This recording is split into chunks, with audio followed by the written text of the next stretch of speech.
আটাও লাগবে না, ময়দাও লাগবে না, লাগবে না চাউলের গুঁড়া। তবে কি দিয়ে তৈরি হবে এত মজার নাস্তা? এটা দেখলে আপনি নিজেও অবাক হবেন। এত মজার নাস্তা হতে পারে সেটা জানাই ছিল না কারণ। এই নাস্তাটা রাগী শাশুড়িকে আপুরা একবার বানিয়ে খাওয়াবেন, দেখবেন যে ওনার রাগ পালাবে। সত্যি পরিবারের সকলে খুশি হওয়ার মতো নাস্তা হবে। শ্বশুর শাশুড়ি খেয়ে তো প্রশংসা করবে। শুধুমাত্র 2টা কাঁচা আলুর সাথে অল্প কিছু উপকরণ দিলেই কিন্তু এত মজার নাস্তাটা আপনিও তৈরি করতে পারবেন। চলুন দেখে নেই। প্রথমে আমি 2টা আলু কুচি করে নিয়েছি, তারপর দিয়ে দিচ্ছি একটা ডিম, একটা টমেটো কুচি, এর মধ্যে দিয়ে দিব লবণ স্বাদ অনুযায়ী, দিয়ে দিচ্ছি হাফ কাপ পরিমাণ সুজি।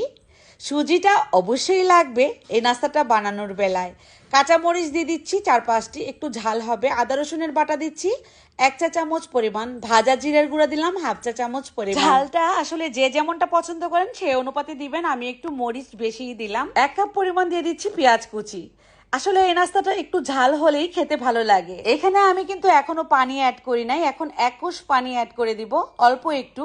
একটা ডিম যেহেতু ব্যবহার করেছি, ডিমের কারণে কিন্তু অত পানি লাগবে না, একটু ঘন ব্যাটার হবে এটা। এখন আমি সবশেষে দিয়ে দিব মজার একটা উপকরণ, চিকেন পাউডার। এই চিকেন পাউডারটা আমি নিজেই তৈরি করি।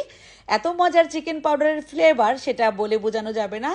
এই নাস্তা থেকে দারুণ ফ্লেভার আসবে এই চিকেন পাউডারের। এই চিকেন পাউডারটা কিন্তু চাইলে আপনারা অর্ডার করতে পারেন উপরের দেওয়া নাম্বারে। যে কোনো নাস্তায় ব্যবহার করতে পারেন, নাস্তার স্বাদ বাড়বে। চিকেন পাউডার মেশানো হয়ে গেলে এবার নাস্তাগুলো বানিয়ে নিব। এখন দিয়ে দিব মাখন বা বাটার। এই মাখনটা দিয়েই আমি নাস্তাগুলো তৈরি করব।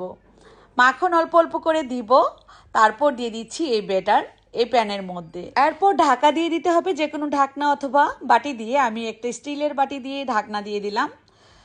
30 সেকেন্ডের মতো এপিট ওপিট করে ভেজে নিব। মোট 30 সেকেন্ড করে 1 মিনিটের মতো আমি এপিট ওপিট করে রাখবো। তারপর এভাবে করে ঘুরিয়ে ঘাড়িয়ে কালারটা সুন্দর আসলেই কিন্তু নামিয়ে নেব। এটা ভেতর থেকে সেদ্ধ হবে, খেতে যে কি মজার, সুন্দর ফ্লেভার। এই বাটার দিয়ে বানালে আরো বেশি নাস্তার টেস্ট বেড়ে যাবে। আমি আরো একটা বানিয়ে দেখাচ্ছি আপনাদেরকে। এই মাখন বা বাটার কিন্তু চাইলে আপনারা অর্ডার করতে পারেন, উপরের দেওয়া নাম্বারেই কল করে ফেলবেন, পেয়ে যাবেন। তো আরও একটা বানিয়ে দেখাচ্ছি। সবগুলো বানাতে কিন্তু খুব সহজে বানিয়ে নিতে পারবেন, এত বেশি সহজ আর এত বেশি মজার নাস্তাটা দেরি করবেন না, সবাই ট্রাই করবেন।